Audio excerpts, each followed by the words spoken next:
Hey everybody, Scott Stevens here as we look at some weather around the States, and we're in this transition where we've been enjoying some nice summer, but where I am in Colorado today, I saw a couple of pictures of Mount Massive where they got a little, I can't even say it was a little dusting. It looked like maybe the top 2,000 feet was already white coated, so they got at least an inch or two. Previously, like 2, 3 days back, was a little bit of an event that happened out here. I didn't get a lot of rain here, maybe a quarter inch tops, and that's if we combine 3 days total. So considering as dry as everything is, it was almost on the verge of a non-event, but hey, a little is better than nothing, and I appreciate that. So what I'd like to do is probably just begin with Twitter as we often do, and with that we will anticipate and look at what's kind of going around with some of the other weather influencers, if you want to use that term or not, and see what's going on over there. It's the tropics. It's that time where there's still, as Mike Seidel says, 71% of the Atlantic Basin hurricane season ahead of us.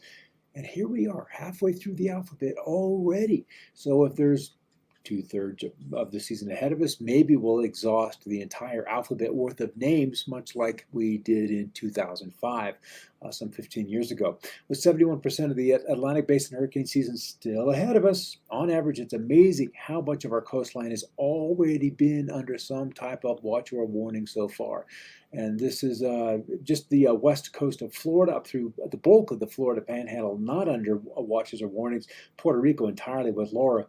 But a large part of the U.S. coastline has been impacted, and this is kind of what we're looking at. We'll look at that specifically, the latest one, in a moment.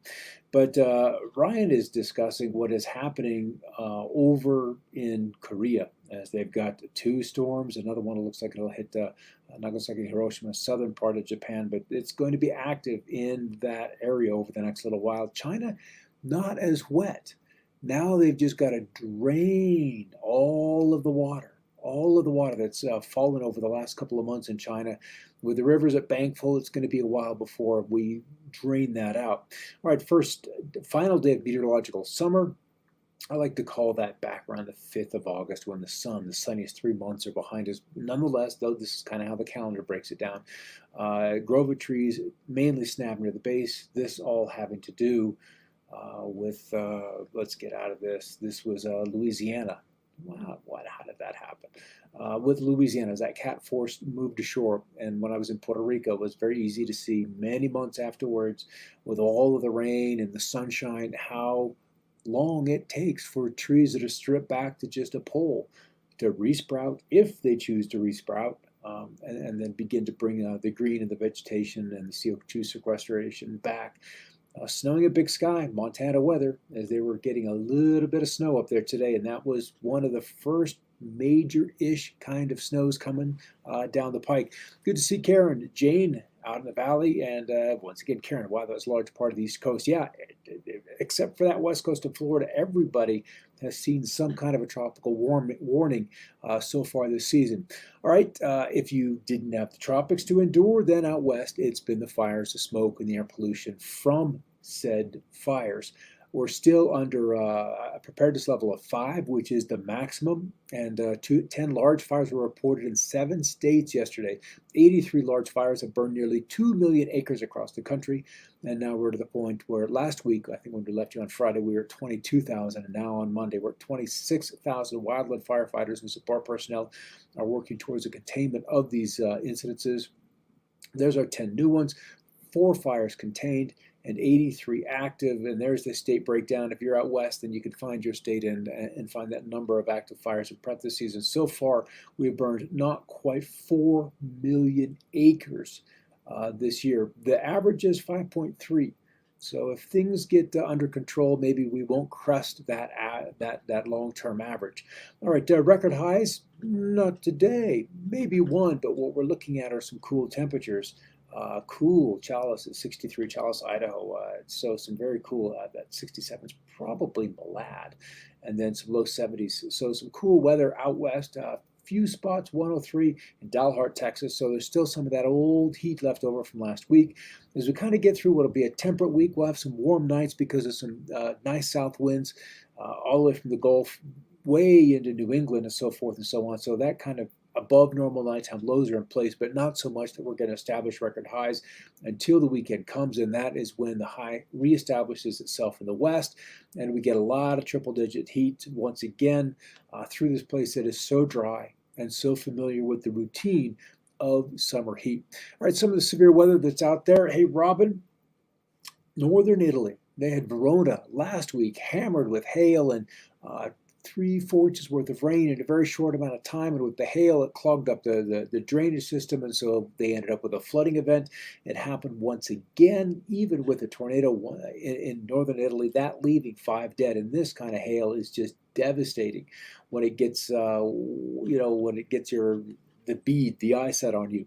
All right, high temperature yesterday in the country, 113 in Death Valley, 16 degrees at Peter Sinks, Utah.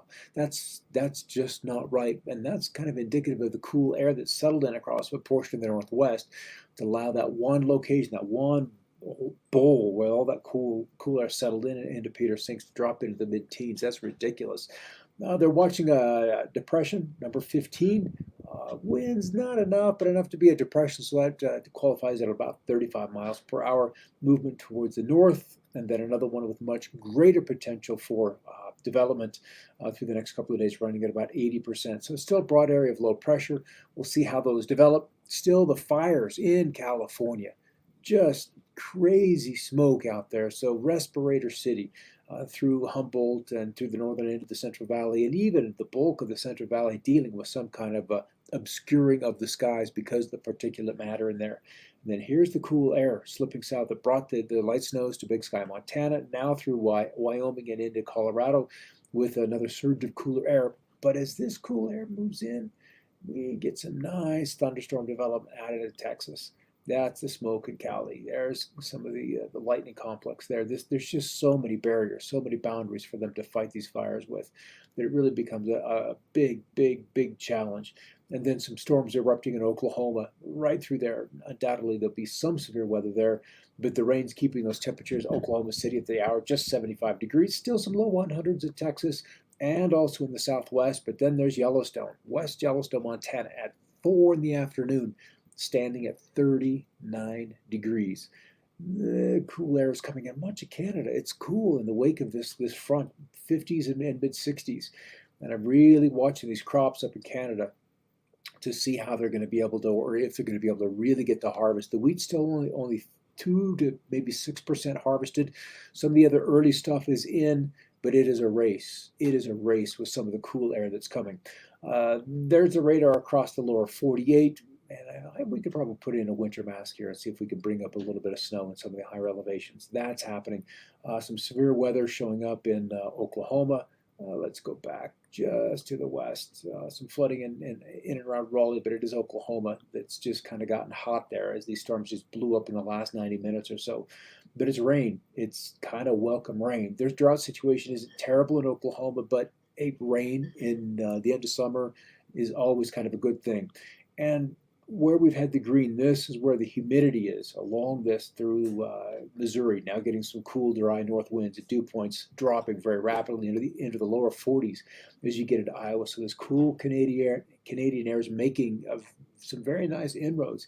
Even Karen just commenting into Pennsylvania with dew points in the 50s. So humidity is tolerable, but it will get better as the rest of this cool air. It looks like we've even got a secondary front here as the south winds kind of starting again off the Canadian Rockies. So those are not quite Chinook, but the concept is the same.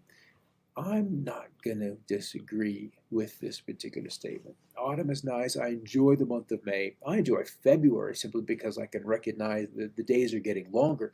But August is the opposite of February, where we're seeing very rapidly the sun setting earlier and earlier and rising later and later. So February and August are kind of the counterparts to each other, the opposites. I'm not ready for the cool weather. I'm a warm weather person. I totally get that. Totally get that, especially if you're maybe not in Texas or on the Gulf Coast. And even if you are, then you're in the right place for that. What I'm interested in with this particular map is this big high. It's this big high that's been sitting off the west coast, kind of anchored, sends the jet stream way up to the north. And what it then does is it begins to grab some of the cool air in Canada and then deliver it far to the south. So even through Monday the 7th, next Monday, the next week, this high does not want to let go. So nearly 10 days, and that's going to keep the heat. And this is why on the records map right here, we've got this record heat is because this baby, where this ridge is not going to let go. That's going to try to stay in place. But wherever we have a ridge of that magnitude, we're going to have to deal with a trough. There's going to have to be the counterpart. And that's going to leave some cool and unsettled weather in the probably middle two-thirds of the nation, with the west coast staying hot and dry. There just isn't a lot of relief for that kind of weather. I'm going to speed this up. This is where across North America we'll see some snow over the next 10 days. Not as much. The models were painting a much more aggressive snow across even the Canadian Rockies. It's not as excited. That ridge we just pointed out remains in control, and so it just doesn't look like we're going to get quite that kind of heat. Let's skip this since I'm kind of running short on time now. And it's the same story, bloody, with this ridge that wants to be in place. But what we find, and I kind of find fascinating, is we're already starting to kind of rebuild the snowpack up north. That's just happening. So big snows up in those northern provinces, and then across the pole, and then into Alaska, and that's kind of where we needed to have it happen. So as we look at across the next 6 to 10 days, even 8 to 14 days, much below normal temperatures. In the middle of the U.S., the coastal area is warmish, but it is east of the Rockies where the rain looks like that is going to fall, and it's out west where we need the rain. So we've got to have a big kind of a pattern change.